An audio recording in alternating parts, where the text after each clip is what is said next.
Welcome to She is Resilient, a podcast for women on their healing journeys who are ready to start living their most authentic and empowered lives outside of survival mode.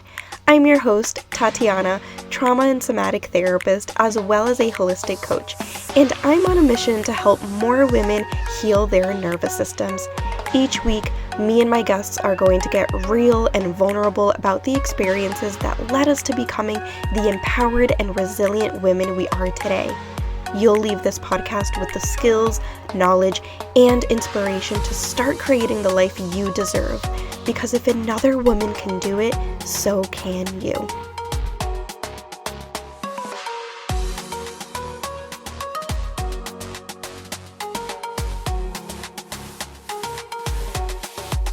Welcome back to another episode of She is Resilient. Today we're talking about how to explain what you're experiencing in your nervous system to the people in your life who might have a harder time understanding your healing journey, the healing process, or your nervous system. So first, let's talk about why this is even a struggle in the first place. When you're healing your nervous system, you're working with sensations, patterns, and responses that might not be obvious to the outside world. So if you have a dysregulated nervous system, you might be experiencing internal symptoms like physical sensations or emotions that others don't know that you're experiencing, right? So like when we talk about exhaustion, anxiety, shutting down, feeling on the edge, or feeling completely overwhelmed, you might know that you're experiencing that, but to someone else, it might just look like you're being too sensitive or lazy, which I don't believe in those words anyway. I don't believe in the word lazy or being too sensitive because I think the words are shaming. If you can't get yourself to complete a task or do the things that you need to do, it's because your nervous system is in a state of freeze, not because you're lazy. And calling someone too sensitive is a way to put blame on somebody else and not take responsibility for how your words impacted the other person. Although I do acknowledge that someone can be more reactive or perceive situations a certain way or inaccurately based on the state of their nervous system. But again, this is a nervous system response, and we shouldn't be shaming anyone for how someone's nervous system is responding. So if we think about the people who tend to put blame on other people, we're really looking at the fight state. So it's clear that that person doesn't have the capacity in their nervous system to be understanding or to have empathy for you and your responses if they're already in an activated state or if they're in a fight state. I know historically growing up, for me, I was always called sensitive, but as an adult looking back, I realized that being sensitive is my superpower, and I can recognize that those people who were calling me sensitive were actually gaslighting and dismissing me because they didn't want to take responsibility for their words, but they also didn't have capacity in their nervous systems to be with my responses or my emotional responses. And so, again, when we put the blame on someone else and say, you're too sensitive, or you're being lazy, or you're being emotional, we are lacking empathy because there's always a reason why someone is responding in that way. Also, there's no such thing as being too emotional. We are humans. We are naturally emotional, but society tells us that we can't be emotional, and so we shut down our emotional states and we start to think about everything logically and we start to live in our minds, aka sympathetic activation, and so we can't access our emotions. And so The word emotional has such a negative connotation to it, when in reality, the person who can feel more has more capacity in their nervous systems than the person who cannot access emotions or cannot be emotional. So again, when someone cannot access emotions and they can only use their logical brains, they are disconnected from their bodies. And when someone is disconnected from their body, it's a good indicator that their nervous system doesn't feel safe being in the body, aka nervous system dysregulation, aka sympathetic activation. So someone who is too logical or is always intellectualizing is stuck in a sympathetic state, fight or flight. And that's hard, right? When you know you're experiencing something, but it's being dismissed, even if it's unintentional, right? Even if someone isn't trying to be dismissive, it can feel like you're not being understood or heard or seen. And your experiences are real. And I invite you to stand firm on that. Because it's not about who's wrong or who's right. It's about having empathy and being able to understand the other person. I think I actually talked about this more in episode 26. You are not the problem. If you haven't listened to it, I invite you to go back and listen, because the reason I made that episode is because growing up, I was always made to feel like I was the problem, and I always felt like I was in the wrong, when again, in reality, it was about the people around me not wanting to take accountability for their own behaviors and how they were impacting me. So that's episode 26, You Are Not the Problem. But I want to remind you that you know yourself best, and you know what's happening inside of your body. But because it doesn't always have an obvious cause and effect that other people can see, they may not understand why you're struggling, or why certain things feel harder for you than they do for them, or why your nervous system is responding to something when maybe their nervous system doesn't respond in that same way. But again, it goes back to having empathy and being able to understand that just because you don't experience something doesn't mean that the other person that you're interacting with won't respond in that way. So how can we bridge that gap? Let's talk about some of the ways that we can help the people that we love and the people that love us understand what's happening for us internally. Number one, it's important for you to understand what's going on in your body first, right? Because we can't just expect others to get it if we don't even get it. So understand your body and what is coming up for you first, so that you can begin to communicate that to the person that you're interacting with. So me and Marcin actually talked about this super briefly in the episode that he guest starred in, episode 73, where I asked him about his experience with having me as his partner, someone who has had a very traumatized nervous system, because he's really seen me through my worst unhealed moments. And I believe that he said that it came down to having patience with me and a desire to understand me. And he also said that the more that I explained to him what I was experiencing, the more patience and empathy he could have. I remember saying to him that the more that I understood myself, the more that I could explain to him what was going on for me, which led to, again, more empathy and more patience. So if you want to listen to that episode, it's episode 73. Okay, so that's number one. Understanding yourself, understanding your nervous system, and then being able to communicate that effectively to others, being transparent with what's happening inside of you. So for example, if you're experiencing self-doubt, then being able to say like, hey, right now I'm experiencing a lot of self-doubt and all I need is reassurance. And I know this has nothing to do with what you're doing or with what you're saying, but this is what I need. So it's understanding your body and being able to ask for what you need after that, right? So I have a ton of episodes on here that explain your symptoms and tell you which state of survival mode you're in based on your bodily cues and your symptoms. So I invite you to browse through the episodes if you're unsure what's happening in your body. And again, the more that you understand what's happening for your body, the more that you can ask for what you need. And asking for what you need, if you're like, Tatiana, I don't even know what I need.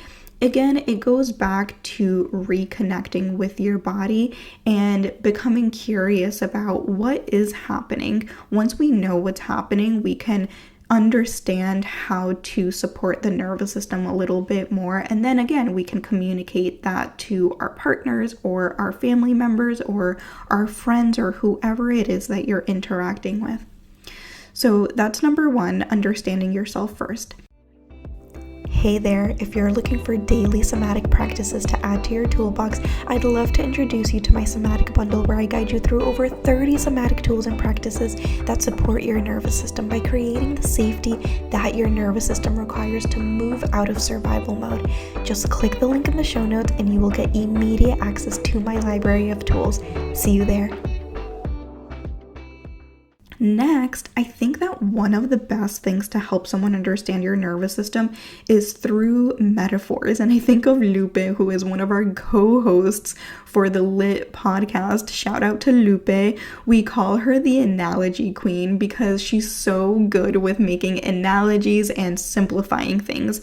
And I think that using analogies or metaphors can really help people understand things in a way that feels familiar to them, especially if they're not in therapy or maybe they're not mental health professionals or they're not surrounded by these terms that we use when we're in these healing journeys. So I have 3 examples of analogies that you can share with people. And for the record, I had to search for these analogies because I am not the best with coming up with analogies. So just as a side note, I did not come up with these examples. They do not come from my brain. So the first analogy is the car analogy. So you can say something like, my nervous system is like a car. When it's in overdrive, it feels like my foot is slammed on the gas and I can't slow down.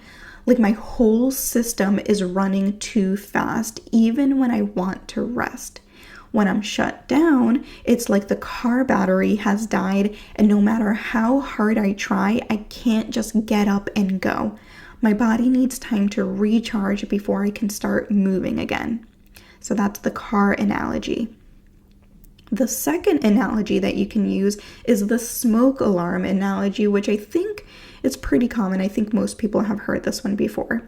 So you can say something like, my nervous system is like a smoke alarm. When it's regulated, it only goes off when there's actual danger. But right now, my alarm is super sensitive. It goes off when I burn toast. It's not that I want to be anxious or overwhelmed, but my system is responding like there's an emergency, even when there isn't. So that is the smoke alarm analogy. And the last analogy, the last example is the phone battery analogy. And you can say something like, you know how some phones hold a charge all day while others drain really fast? My nervous system is like the second kind. Even little things like social interactions or changes in plans use up my energy quickly, and I need intentional rest to recharge. So that is the phone battery analogy. And of course, you can use your own analogies if you're good with coming up with analogies. But I think that these kinds of explanations can really give others something familiar to work with instead of just saying, I feel dysregulated or I'm working on resolving my trauma, which might be harder to understand, again, if you're not surrounded by these terms on a regular basis.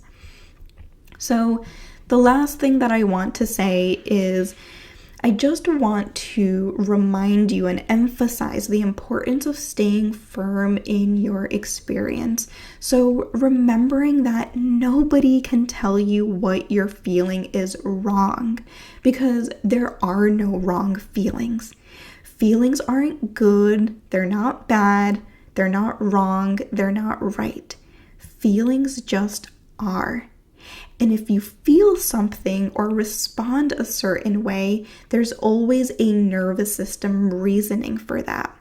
Now, feelings are different than behaviors. Feeling angry is okay. Becoming aggressive is not okay, right? And so I'm not by any means saying all behaviors are valid. I'm specifically talking about feelings and the internal experience. All internal experiences and feelings are okay and valid no matter what anyone says. Nobody can take your emotions or feelings away from you. So if someone is dismissing your feelings or telling you that it's not okay to feel a certain way, even if it seems like they're trying to come from a good place, I invite you to set an internal or an external boundary. Remember, it's not about whether someone is right or wrong. Someone might perceive a situation differently than you, and it doesn't mean that your feelings aren't valid. Your feelings are valid no matter if the other person is perceiving the situation the same way or not, because your feelings are yours, right? Your internal experience is always valid. Now, is it always accurate? Probably not, and that's different. Your feelings might not always be accurate. So in thinking about having like a major reaction to something that most people would consider minor, that feeling might not be accurate or appropriate, and it's still valid because it's still your internal experience. I hope that makes sense. When it comes to setting an external boundary, you could say something like, I know that sharing my emotions may feel uncomfortable for you, but my feelings are valid and my experiences are valid, and I need you to respect that. And some other ways to set external boundaries are, I hear that you don't understand and I don't expect you to fully get it, but this is real for me and I need you to support me and not dismiss me. You can also say, I know it might seem small to you, but my body is responding as if it's a big deal, and that's what I'm working on healing. And lastly, another way that you can set a boundary is, I don't need you to fix it, but I'd love for you to just believe me when I say I'm struggling. I also just want to remind you that people don't always need to understand your healing process, and it's not your job to prove to anyone that what you're experiencing is real. At the end of the day, some people may not have the capacity to meet you where you are, and I know that can be really hard to hear. But part of this journey is also recognizing that it's okay for people to not fully understand. I know I already touched on this, but the key here isn't about the other person fully getting every piece of your healing journey, but simply to have empathy and a desire to listen and validate. So again, it's not about who's wrong or who's right. It's just about having empathy and saying, okay, well, I see things differently and I can see that you're seeing things differently. How can we meet halfway? And that's not something that you can always teach, right? That desire to want to understand or listen isn't something that you can always teach. That has to come from the other person. But if they do have the desire to learn more, you can send them resources to help them understand the nervous system. You can send them the link to my podcast.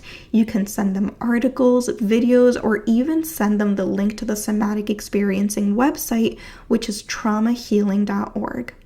Allowing them to learn more about the brain and the body so that you don't have to do all of the education for them. Sometimes people just need to see it in different ways and hear it in different ways in order to fully get it, in order to fully understand. So that's it for today. I hope you found this episode helpful. If this episode resonated with you, share it with someone else who needs to hear it.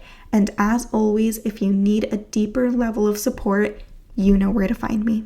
I'll see you in the next episode. thank you so much for joining me today. If you absolutely loved this episode, I would so appreciate it if you subscribed and left a review on Apple Podcast, or take a screenshot and share this episode on social media.